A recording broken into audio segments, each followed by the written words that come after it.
Modern electronic sirens work with batteries. Why this makes them the most reliable warning device is explained in this video. Two types of sirens are still widely used today: electromechanical sirens and modern electronic sirens. Electromechanical sirens, such as the E57, generate their sound through an airflow.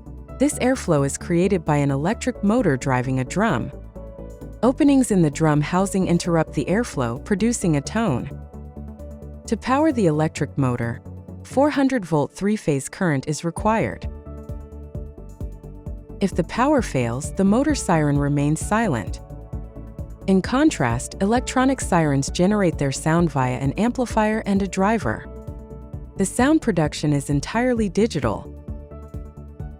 Electronic sirens are powered by batteries, which are charged through the regular power grid at 240 volts or 110 volts, but also via solar panels or wind turbines. Battery operation offers great flexibility in choosing installation sites.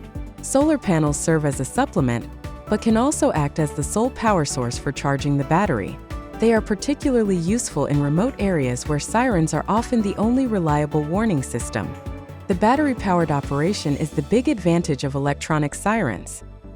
The batteries store electricity until needed, ensuring that the siren reliably sounds an alarm even if the power grid fails or is shut down. The standby duration of the siren depends on the battery size, the siren's equipment, and the number of alarms triggered. The siren shown here remains in standby mode for 20 days without an alarm.